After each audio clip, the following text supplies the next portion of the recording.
নমস্কার বন্ধুরা, welcome to ultimate English. Upcoming WBCS এবং মিসলেনিয়াস পরীক্ষার জন্য আমরা একটা ভালো লেভেলের ট্রান্সলেশন আজকে করব। তো সবার প্রথম চলো আমরা প্যাসেজটা পড়ে নিই।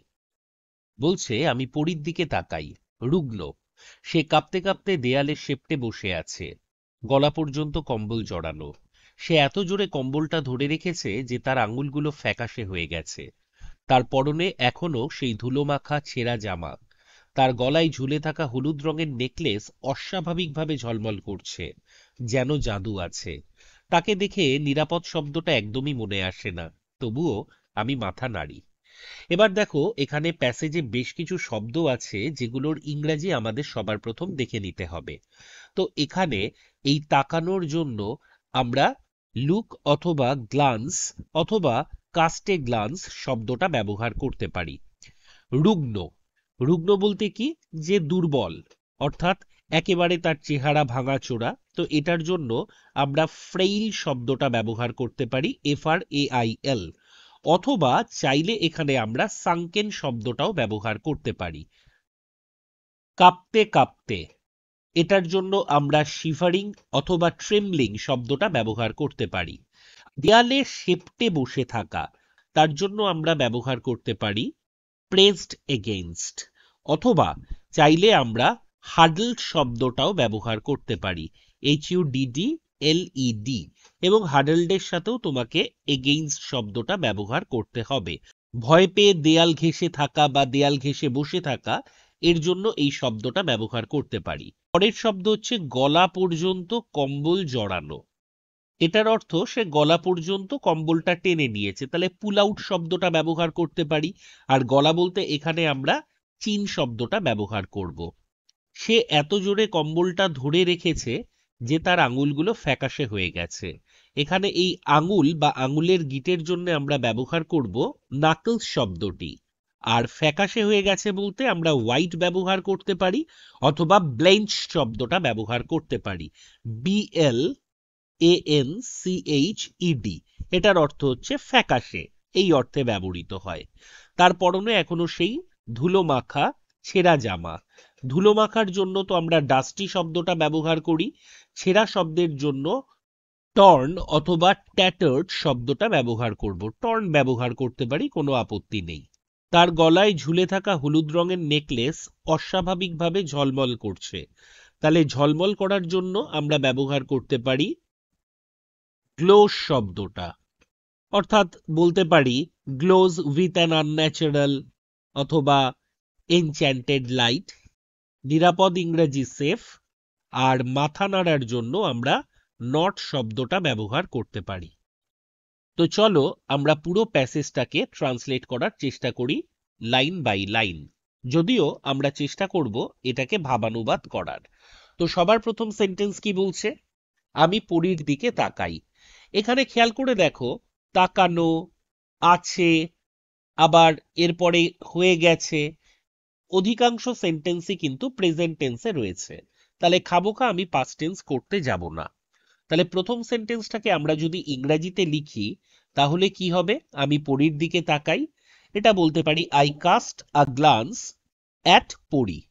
আর আমি যদি বলতে চাই যে তার রুগ্ন কাঁপতে থাকা শরীরের দিকে তাকাই যেটা দেয়ালে সেপ্টে আছে, তাহলে কি লিখতে হবে, তাহলে লিখতে হবে আই গ্লান্স অথবা cast a glance at Pari's shivering sunken body, অথবা তুমি trembling frail body huddled against the wall, এইভাবেও লিখতে পারো।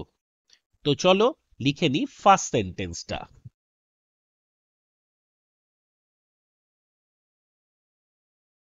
এবং একই সঙ্গে করে দেব যে গলা পর্যন্ত কম্বল জড়ানো, অর্থাৎ পাস্ট পার্টিসিপল ব্যবহার করলে এইভাবে লেখা যেতে পারে with a blanket pulled up to her চিন। পরের সেন্টেন্স বলছে সে এত জোরে কম্বলটা ধরে রেখেছে যে তার আঙুলগুলো ফ্যাকাশে হয়ে গেছে। তাহলে এত জোরে ধরে রেখেছে যে, এটা বোঝানোর জন্য আমরা সো দ্যাট এক্সপ্রেশনটা ব্যবহার করতে পারি। অর্থাৎ লেখার ক্ষেত্রে বলতে পারি শি অথবা Pari clings to the fabric so tight অথবা টাইটলি, টাইট অথবা টাইটলি দুটো শব্দই অ্যাডভার্ব হিসেবে ব্যবহৃত হয়। তাহলে সো টাইটলির সাথে কি ব্যবহার করব? দ্যাট। দ্যাট হার ফিঙ্গার্স অথবা নাকলস আর ব্লেঞ্চড অথবা হোয়াইট।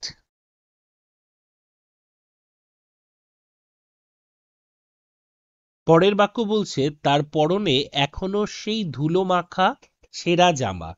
তাহলে ছেঁড়া জামা বলতে আমরা টর্ন ক্লথ বলতে পারি, ধুলো মাখা বলতে আমরা ডাস্টি বলতে পারি।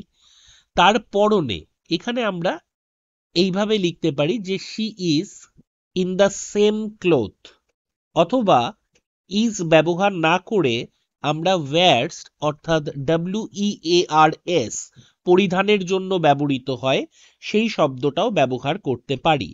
তাহলে চলো এই থার্ড সেন্টেন্সটাকে আমরা ট্রান্সলেট করার চেষ্টা করি সিম্পল ল্যাঙ্গুয়েজে।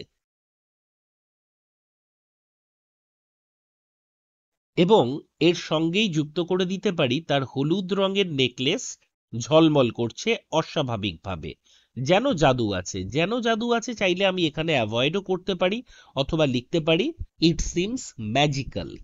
এখানে হলুদ বলতে আমরা ইয়েলো শব্দটা ব্যবহার না করে আম্বার শব্দটা ব্যবহার করব, AMBER।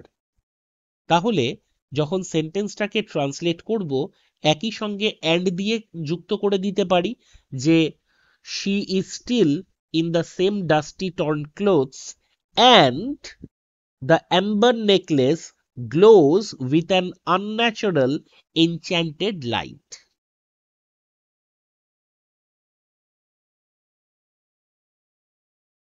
পরের বাক্য তাকে দেখে নিরাপদ শব্দটা একদমই মনে আসছে না।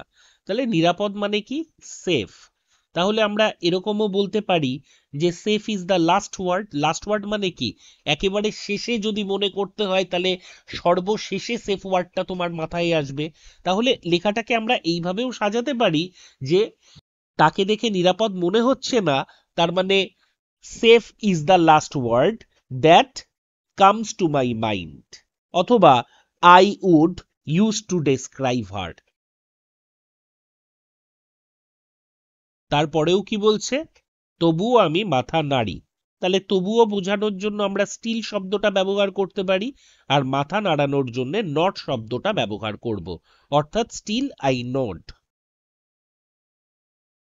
এখানে আমরা ক্লিংসের পরিবর্তে ক্লাচ শব্দটা ব্যবহার করতে পারতাম, হাডেলডের পরিবর্তে প্রেসড শব্দটা ব্যবহার করতে পারতাম, টর্নের পরিবর্তে টেটার্ড শব্দটা ব্যবহার করতে পারতাম, ট্রেমলিং এর পরিবর্তে শিভারিং শব্দটা ব্যবহার করতে পারতাম, ফ্রেইল শব্দটার পরিবর্তে সাঙ্কেন শব্দটা ব্যবহার করতে পারতাম।